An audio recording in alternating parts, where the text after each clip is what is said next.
दोस्तों नमस्कार। इस वीडियो में आप सीखेंगे कि एक वितरण संपत्ति क्या है, इसका उपयोग कैसे करें, तो वितरण संपत्ति कैसे काम करती है। आज हम कई अभ्यासों उदाहरणों को हल करेंगे और हम पहचान के बराबर या असमान की तुलना भी करेंगे। उदाहरण के लिए यदि ए कोष्ठक में है, हाँ योग में, तो हमें ए को इनमें से प्रत्येक पद से गुणा करना होगा, हाँ, और बी में ए है। फिर हम केवल संकेत रखते हैं जब हम एक संख्या के साथ गुणा करते हैं, हाँ, या मान लीजिए यदि हमारे पास x या c या b या z है तो हम इस आरण चिन्ह को रखते हैं। लेकिन वास्तव में घटाव, आपको याद है, हाँ, घटाव जोड़ के समान है, लेकिन केवल एक आरण के साथ जो आता है वह ऐसा है जैसे हम एक ऋणात्मक संख्या जोड़ते हैं।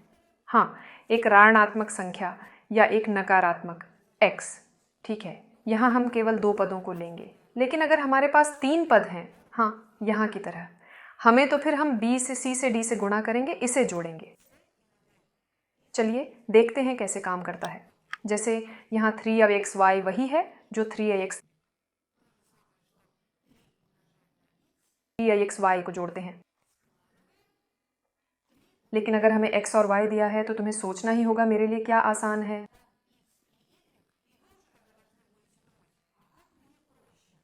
मतलब अगर मैं x और y को इस तरह रखूंगा तो पहले हमें जोड़ना होगा, फिर हम गुणा करेंगे, और यदि यहां है तो 3 होंगे, जितना था 3 चरण गुणा गुणा जोड़।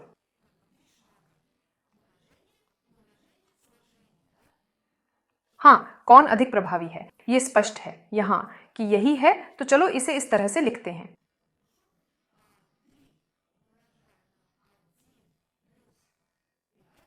और 3x1 + 5 के लिए, हाँ, पहले हम जोड़ेंगे, मतलब 3x 0.5 क्या है?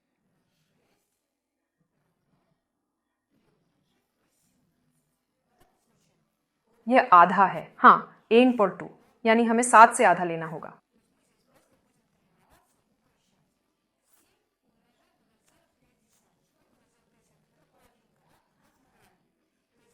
सात पाने के लिए हमें किस संख्या को 2 से गुणा करना होगा?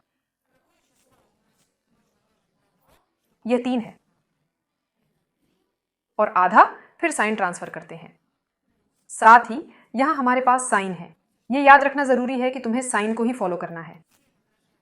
7x x 7x। निम्नलिखित उदाहरण 15y कोष्ठक में घटाव x 0.1 है, ठीक।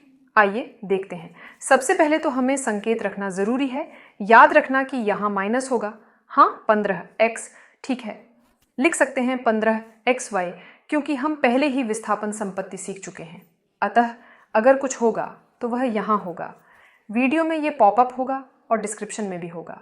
15xy, उसके बाद माइनस का चिन्ह रखना है, और आपको तो चाहिए 15y 0.1। अब हम गुणा 10 करें तो हमें अल्प विराम खिसकाना पड़ेगा, यानी 0 जोड़ना पड़ेगा।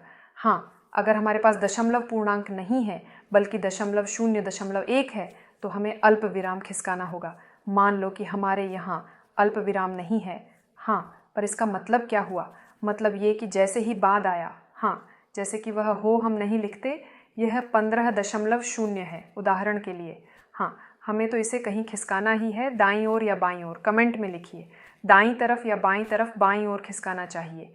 इसलिए 15y के स्थान पर हमारे पास 1.5y होगा। y तो हमारे पास जैसा का तैसा ही रहेगा, उसे छुआ नहीं। अच्छा हुआ ये।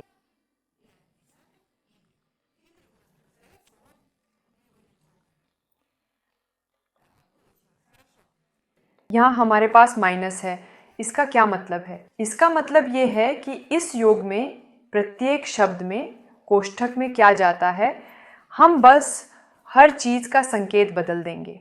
यानी अगर यह सकारात्मक है तो यह नकारात्मक होगा, सकारात्मक नकारात्मक होगा, नकारात्मक सकारात्मक है। लेकिन हमें इनमें से प्रत्येक के संकेत को स्थानांतरित करने की भी आवश्यकता है। शब्द, अर्थात मान लीजिए यदि हमारे पास 100 है तो यहाँ अल्प विराम है, हमें इसे बाईं ओर ले जाने की आवश्यकता है। यही है, 100 के बजाय हमें 10a मिलता है, लेकिन हमारे पास 10a है। बिल्कुल, हाँ, हमारे पास 100a था और हम इसे छूते नहीं हैं। हम अल्प विराम को 1 में ले जाते हैं, साइन 0.1। हाँ, ये है कि गुणा कैसे काम करता है। यहाँ 10a, यहाँ भी हमें बदलना होगा संकेत, प्लस, इसलिए हम स्थानांतरित करते हैं। ठीक है, संकेत बदलें, हाँ माइनस में, फिर 10b। हम अल्प विराम को स्थानांतरित करते हैं, हम यहाँ आते हैं, हाँ 1b। लेकिन जब हम 1b लिखते हैं तो हम मान लीजिए कि हम 2b लिखते हैं, हम 3b लिखते हैं, लेकिन हम 1b नहीं लिखते हैं, हम सिर्फ b लिखते हैं। ये वही है, हाँ, यानी 1b एक ही है कि b। हम तब क्यों लिखें और स्याही बर्बाद करें। और यहाँ हमारे पास एक सकारात्मक होगा क्योंकि हम संकेत बदलते हैं, ये शून्य हो जाता है।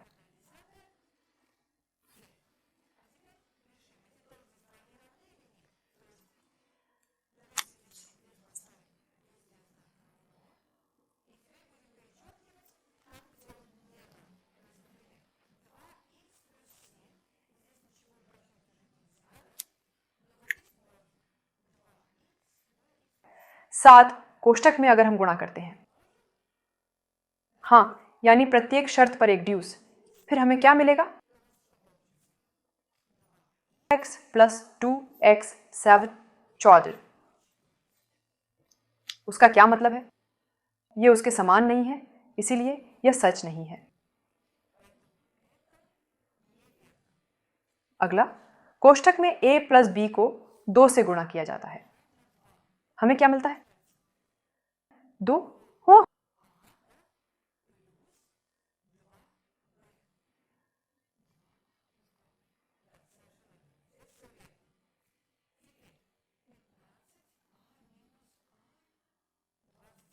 और 25 बहुत अजीब है, हाँ, अगर हम इसे ले जाते हैं और इसे दूर ले जाते हैं और हमें क्या मिलता है, 0a। लेकिन 15 स्थानीय कितना है, इसलिए यह सच नहीं है। 25 अगर वहाँ था, लेकिन फिर यही 6x y, हाँ, कोष्ठक में तो चलिए, हाँ 6 से x गुणा करते हैं, 6x 6y का चिन्ह रखें। हाँ, ये बिल्कुल सही है, हर कोई अलविदा है।